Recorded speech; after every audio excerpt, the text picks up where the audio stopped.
الأمين.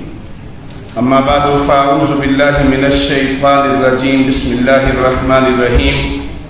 ومن يبتغ غير الإسلام دينا فلن يقبل منه وهو في الآخرة من الخاسرين. صدق اللہ العظیم. پاکستان کی پارلیمنٹ میں حق کی توانا آواز جناب سینیٹر مشتاق احمد خان صاحب، پاکستان کے معروف عالم دین مولانا زاہد الراشدی صاحب، دیگر علماء کرام اور آج کے سیمینار میں شرکاء، میرے بزرگوں، بھائیوں، دوستوں، آج کے سیمینار سے کچھ نتائج اخذ ہوتے ہیں.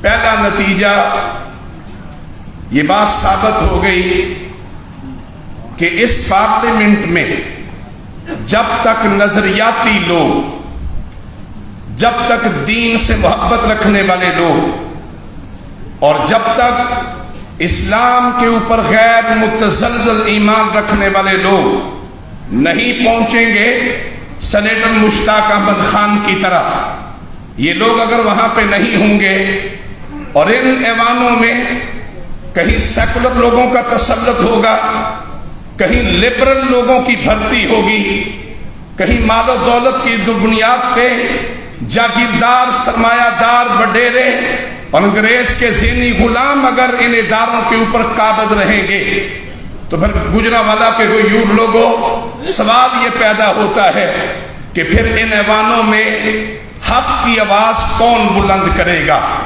پھر طاغوت کی ان سازشوں کے آگے کون بند باندھے گا؟ پھر یہ جو نقب زنی لگائی جاتی ہے میرے اور آپ کے ان اقتدار کے ایوانوں کے ذریعے سے میری آئندہ آنے والی نسلوں کو ذہنی غلام بنانے کے لیے، پھر اس کا راستہ کون روکے گا؟ پہلا نتیجہ کہ ان اسمبلیوں میں، ان اقتدار کے ایوانوں میں سینیٹر مشتاق احمد خان کی طرح نظریاتی لوگ، دینی لوگ، اسلام سے محبت رکھنے والے لوگ، ان لوگوں کو ان اسمبلیوں میں پہنچانا ہے اور آپ کہیں انشاءاللہ پہنچائیں گے انشاءاللہ.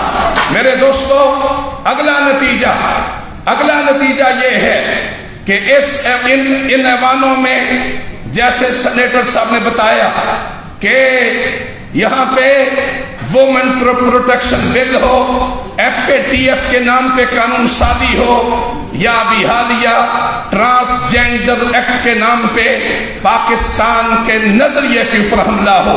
اصل منصوبہ کیا ہے؟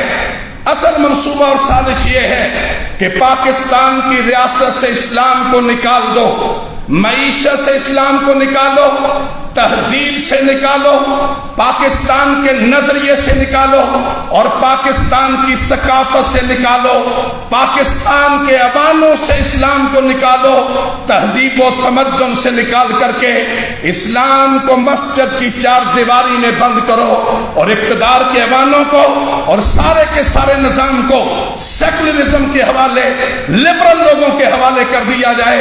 مجھے بتلائیے کہ یہ سازش پاکستان کے مسلمانوں کو قبول ہو سکتی ہے؟ قطعاً نہیں. اسلام اللہ تبارک و تعالیٰ کا وہ مبارک دین ہے جو اللہ کی زمین پہ غالب ہونے کے لیے آیا ہے، مغلوب ہونے کے لیے نہیں آیا. اگلی بات میرے دوستو، یہ بات سمجھیے، مسئلہ ان پارٹیوں کا نہیں ہے، مسئلہ ان پارٹیوں کا نہیں ہے.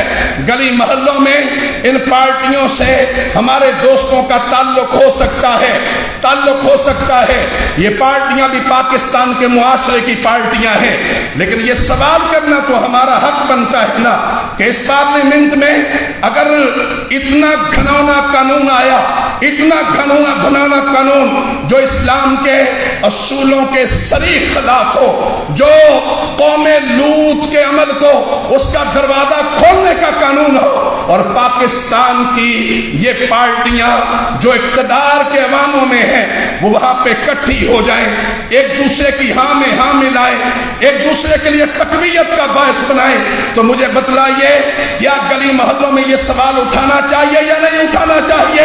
یہ سوال اٹھانا چاہیے، یہ سوال کرنا چاہیے، یہ لوگوں کے ذہنوں میں یہ بات ڈالنی چاہیے کہ دیکھیے مسئلہ ان پارٹیوں کے ناموں کا نہیں ہے، ان کے کریکٹر کا ہے، ان کے کردار کا ہے۔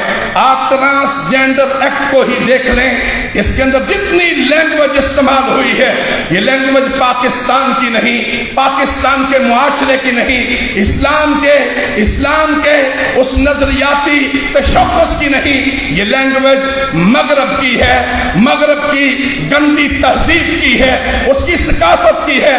اس لیے میرے عزیزوں، اس کے لیے جیسے مشتاق احمد صاحب نے کہا، آج کے اس ہاؤس میں میں آپ کی طرف سے انہیں خراج تحسین پیش کرتا ہوں کہ انہوں نے پارلیمنٹ کے اندر ٹھیک کہا ایوان بالا میں کہ تمہاری تعداد زیادہ ہے لیکن ہمارے پاس لاجک ہے، ہمارے پاس دلیل ہے، ہمارے پاس قرآن کا علم ہے، ہمارے پاس اسلام کا نظریہ ہے۔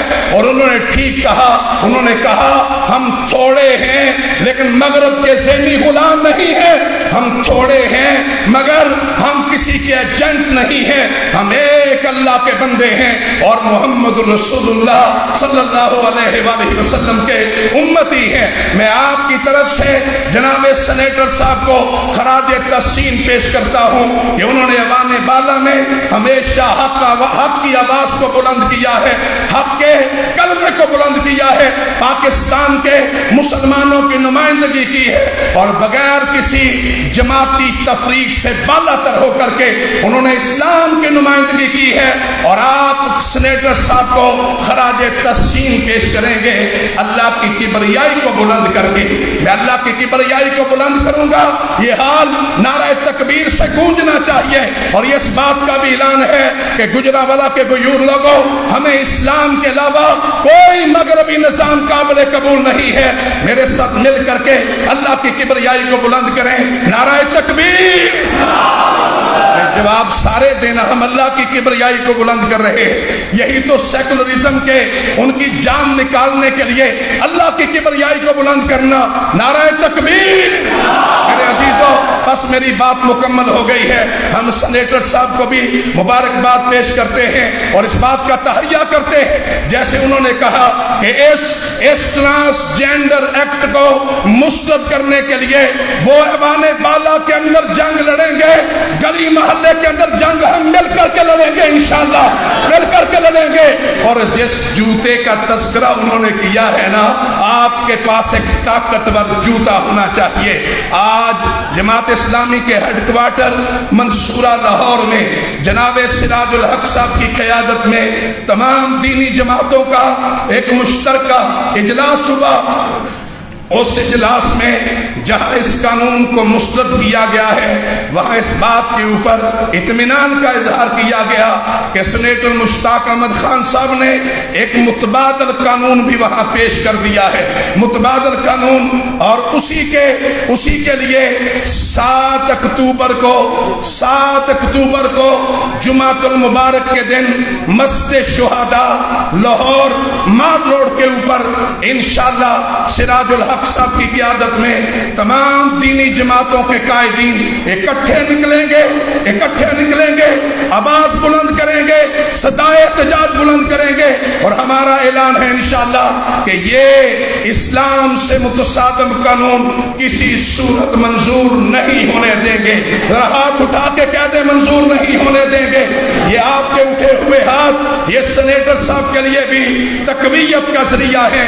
اور آج آپ کی تائید کے نتیجے میں خاص طور پہ سوشل میڈیا کے اوپر جس طریقے سے جوانوں نے اپنا کردار ادا کیا، ہماری بہنوں نے، ہماری بیٹیوں نے، ہماری نوجوان نسل نے جس طریقے سے اس قانون کو بے نقاب کیا، آج سینیٹر صاحب جب سینٹ میں جاتے ہیں تو وہ جو ان کو دیکھ کے ہنستے تھے اب ان کی طرف دیکھ کے رشک کرتے ہیں۔ آئیے مل کر کے کہیں اسلام زندہ باد، اسلام پاکستان۔ بہت شکریہ، جزاکم اللہ۔ اقول قولی ھذا استغفر اللہ لی ولکم ولسائر المسلمین۔